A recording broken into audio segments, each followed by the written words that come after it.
Asalaamu calaykum. Videogan waxaa uga hadlaynaa ama casharkan waxaa uga hadlaynaa attribute selectors wax loo isticmaalo iyo sida loo isticmaalo.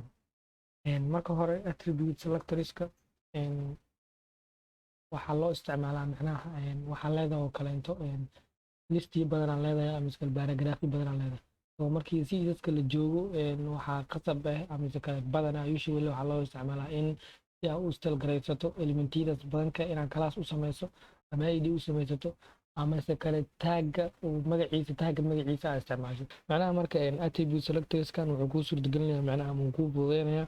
in si individual ah u istalgaraysato elementiyo badan adigoona u isticmaalaynin class ama ID ama something else kale aad u isticmaalaynin. Marka hadda tusaale example yar aan fiirinaynaa oo hadda paragraph oo kaleeto waxaan dhahnay this is addition. So marka waa badinaynaa wax yar waxaa kasoo qaadanaa ilaa iyo sharax boo kale kasoo qaadanaa.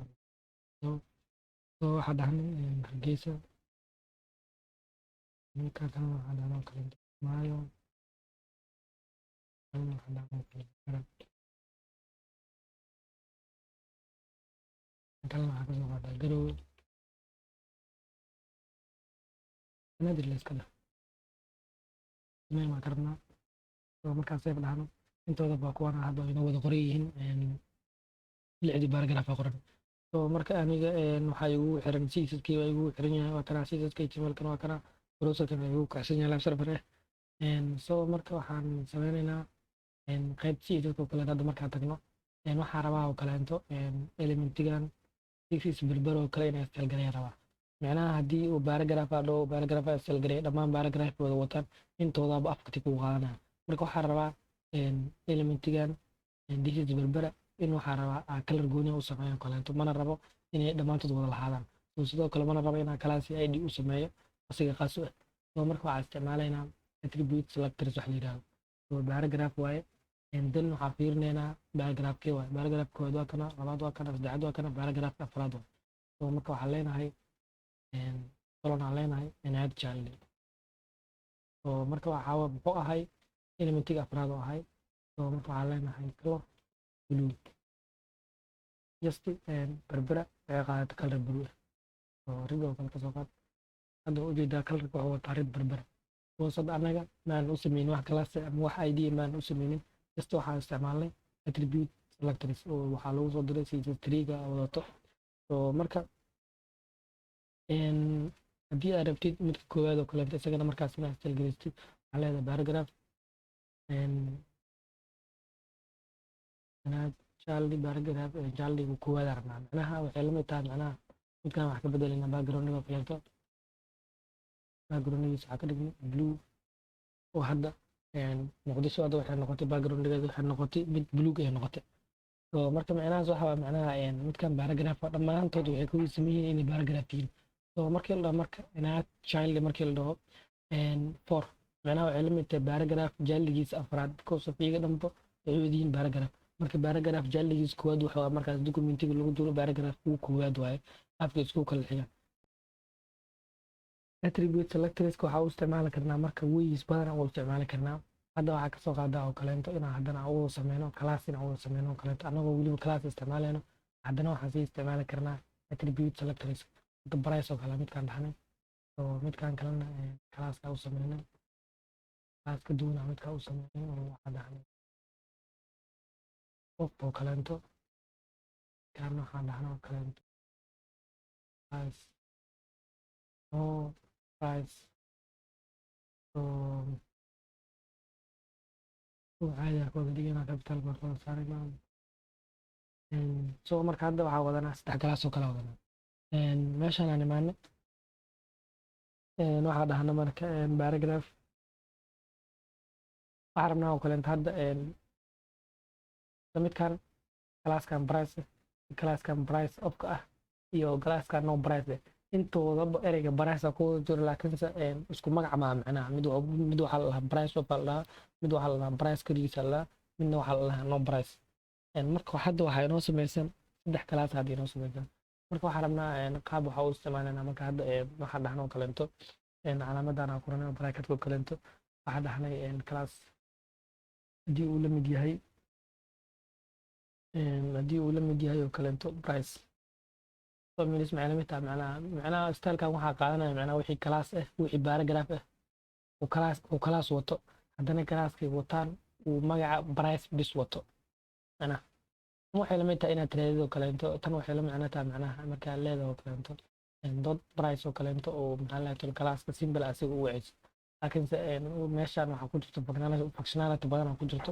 oo class kaligiisna u wacid maxaa la yiraahdaa waxyaabo ka badan ku jiraan macnaha hadda markaa dhahan oo kaleento color waxaa dhahan oo kaleento green oo kale hadda dhahan so marka muqdisho colorkeedu wuxuu noqday green marka background-geeda wuxuu yahay macnaha blue ah background-geeda ee dhahnay hadda colorkeeda muqdisho waxa waaye green just in case na si fiican loo arkin waxaa dhignaa pink oo kaleento pink inta si fiican loo arkayo so blue oo kaleento ma waxaa ka bedelaynaa background-ga dhanba waxaa ka bedelaynaa background-ga waxaa dhahnaa background-ga dhahnay green oo kaleento oo marka hadda kaasaa muqdisho jaalde wana way tahay haddana waxay wadataa class ay wadataa oo price macnaha marka hadda waxaa sameynaynaa macnaha in aan isticmaalno calaamadan oo kor u taagan calaamadan sirista kor u taagan oo filterdan geesgeesa iyo lasdan oo dhinaca kale ah midaan waxa waa iyadoo kor u taagan macnaha I don't know magaceeda marka isticmaalno midaas macnaha waxay la mid tahay any class name magac kasta oo class macnaha oo ka bilowda magac price ka bilowda hadda midkaan magac price uu wataa midkaan magac price uu ka bilowdaa marka labadoodaba affectiga uu saameyn doonaa hadda markaa isla fiirino aan safe dhahno markaa safe dhahno kismaayo background-geeda wuxuu noqday cagaar uu noqday muqdisho background-geedana cagaar u ah macnaha labadan waxaa iskaga mid ka dhigaya waxay tahay in labadooduba ay ka wada bilowdaan ereyga price inay ka wada bilowdaan even midkaan hataa hadduu uu wato hadda price offer wata does no matter macna malaha midaan macnaha ereyga price bis mar hadduu ka bilowdo wixii raba ha raacaan macnaha ama keligiis ereyga price keligiis ha ahaado ama wax kale ha raacaan way saameynaysaa macnaha midda kalena waxay tahay hadda calaamada Soomaan hadda waxaa ka dhigaynaa dollar sign oo kale ka dhigno dollar sign marka hadda safe dhahno waxay saameysay Garowe iyo Muqdisho saameysay bis taas maxay la macno tahay macnaha taas waxay la macno tahay macnaha ereygan dollar sign ka macnaha wuxuu cadeynayaa macnaha wuxuu dhahayaa macnaha class kasto uu u dambeeyo ereyga price ay saameyn ku lahaanaysaa Garowe no price wadataa daameys marka waxay la mid tahay price u dambeeyay macnaha oo gadaal price no price markii la dhaho xarafka u dambeeya waxa waaye price waa macnaha classkan kaliyan waxa waaye price erey kaliya wuxuu yahay price macnaha uu ka bilowdaa isaga la ku bilowdo isaga la ku dhamaado isaga la macnaha price macnaha marka dollar sign wuxuu la mid yahay macnaha class kasta oo namekiisa uu u dambeeyo price way affect garaynaysaa midaha so calaamadan kalena calaamadan star maxaa la yiraahdaa isku dhufashada markii programmingka la joogo kaleento ama normal starka aan markaa fiirino isbedel meesha ku sameynayso markaa safe dhahno waxay saameysay saddexdood way saameysay muqdisho saameysay maay saameysay Garowena way saameysay oo maxaa la yiraahdaa effectooda dhan waxay wada noqdeen green ay wada noqdeen taa macnaha waxay la mid tahay ereygan starka wuxuu la mid yahay all oo la mid yahay macnaha classkan price ama ha u dambeeyo ama ha ka bilowdo ama dhaxda ku jiro hadiiba ereyga price uu meel ka mid ah class name-ka uu kaga jiro way saameynaysaa macnaheeda